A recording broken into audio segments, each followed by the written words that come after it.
Good morning friends. B third year, chapter हमारा Max Weber. इसकी हमने अवधारणा पढ़ी थी सामाजिक क्रियाएं, और आज हम पढ़ रहे हैं हमारी सामाजिक क्रिया के प्रकार, टाइप्स ऑफ सोशल एक्शन। सामाजिक क्रिया 4 प्रकार की होती है। तार्किक क्रिया, मूल्यों पर आधारित क्रिया, भावनात्मक क्रिया और परंपरागत क्रिया।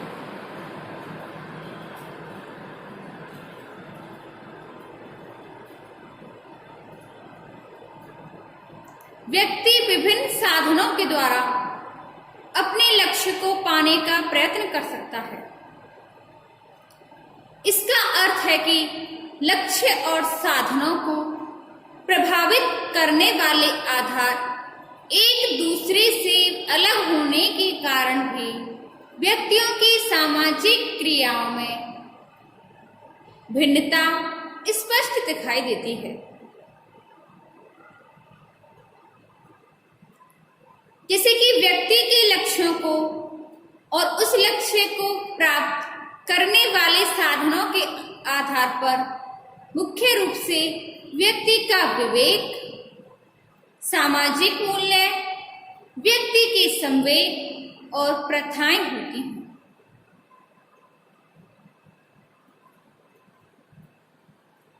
सबसे पहले आती है हमारी तार्किक क्रिया।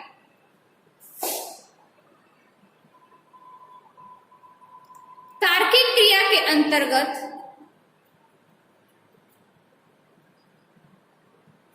वे तर्कपूर्ण साधन जिनका किसी लक्ष्य को प्राप्त करने के लिए प्रयोग होता है, वे तार्किक क्रियाएं।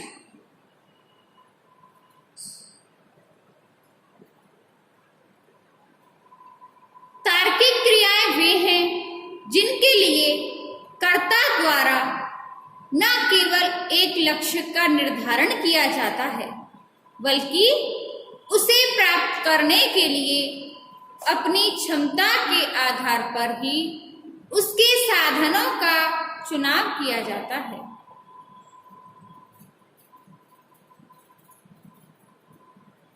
यदि कर्ता द्वारा अपने लक्ष्य और साधनों के बीच संतुलन रखे बिना कोई क्रिया की जाती है तो उसे तार्किक क्रिया नहीं कह सकते। उदाहरण के लिए, यदि किसी व्यक्ति का लक्ष्य आर्थिक जीवन में सफल होना है, लेकिन इस लक्ष्य को पाने के लिए एक साधन के रूप में वह लॉटरी का टिकट खरीदने लगे, तो इसे तार्किक क्रिया नहीं कहेंगे, बल्कि यदि कोई व्यक्ति आर्थिक जीवन में सफलता प्राप्त करना चाहता है तो उसे एक विशेष उद्योग की लागत, कच्चे माल की आपूर्ति, आवश्यक पूंजी, उद्योग में बनने वाली वस्तु की खपत और उससे प्राप्त होने वाले लाभ की तर्कपूर्ण ढंग से गणना करके अपना काम कर सकता है, और ऐसी क्रिया को तार्किक क्रिया कहेंगे। दूसरा है मूल्यों पर आधारित क्रिया।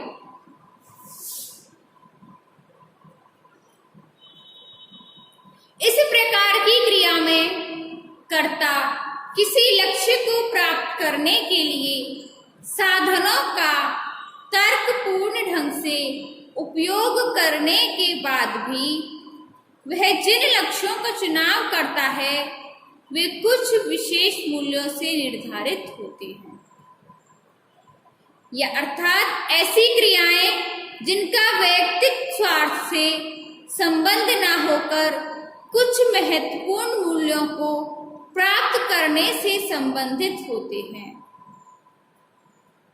धार्मिक अनुष्ठानों में भाग लेना, नैतिक आदर्शों का पालन करना, सच बोलना, असहाय व्यक्तियों की सहायता करना आदि ऐसी कुछ क्रियाएं हैं जिनका संबंध महत्वपूर्ण होता है।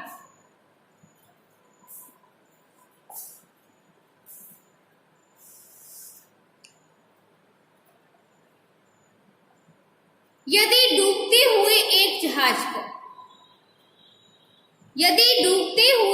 जहाज का कप्तान जहाज के साथ स्वयं भी डूब जाने का निर्णय लेता है, तो इसकी यह क्रिया नौसेना के उन मूल्यों पर आधारित होती है जिनके अनुसार जहाज के साथ स्वयं भी डूब जाना सम्मान और प्रतिष्ठा का विषय समझा जाता है, और मूल्यों के संबंध में की जाने वाली तर्कपूर्ण क्रियाएं कहते हैं।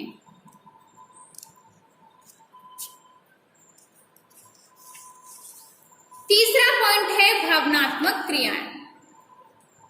ये वे क्रियाएं हैं जिनका संबंध एक विशेष परिस्थिति से उत्पन्न होने वाले व्यक्ति के संवेगों तथा भावनात्मक दशाओं से होता है। ऐसी क्रियाओं की प्रकृति को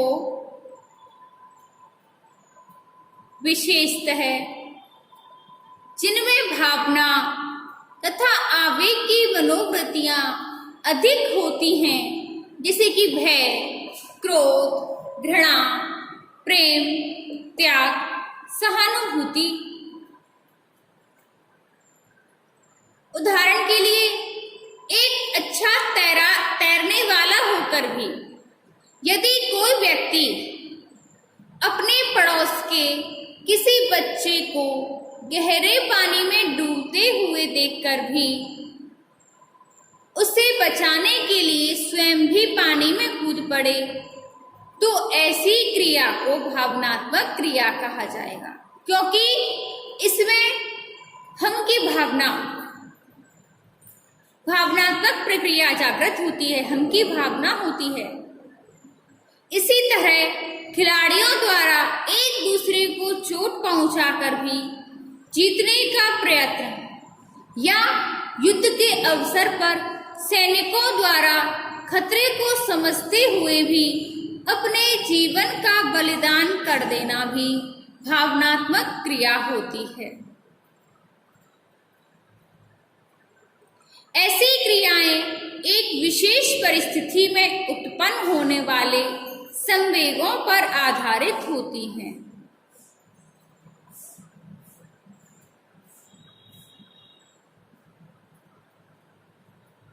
सामाजिक दृष्टिकोण से देखें तो ये क्रियाएं संबंधित लक्ष्य और उसके साधन भावनात्मक मनोवृत्तियों से ही प्रभावित होते हैं। अब चौथा पॉइंट है हमारा परंपरागत क्रिया। ये वे क्रियाएं हैं जो कर्ता द्वारा कुछ विशेष प्रथाओं, परंपराओं तथा लोकाचारों के अनुसार की जाती हैं। जिन क्रियाओं को करने में लक्ष्यों और साधनों का निर्धारण प्रथाओं, लोकाचारों, उत्सवों तथा परंपरागत व्यवहारों के आधार पर होता है, उन्हें परंपरागत क्रियाएं कहा जाता है। ऐसी क्रियाओं को करते समय कर्ता ना तो किसी स्पष्ट लक्ष्य को ध्यान में रखता है और ना ही उनसे संबंधित साधनों का चुनाव वह स्वयं करता है। ऐसी क्रियाएं केवल इसीलिए अर्थपूर्ण होती हैं कि इनके द्वारा व्यक्ति समूह से अपनी अनुरूपता बनाए रखता है। परंपरागत क्रियाएं एक विशेष समाज के उन सांस्कृतिक मूल्यों से संबंधित होती हैं जिनका क्रिया करने वाले को अधिक ज्ञान नहीं होता है। बहुत से समाज इस तरह की क्रियाएं होती रहती हैं। आधुनिक युग में सामाजिक, आर्थिक, राजनीतिक, धार्मिक जीवन में की जाने वाली अधिकांश क्रियाएं उनके लक्ष्यों और साधनों को ध्यान में रखकर की जाती हैं।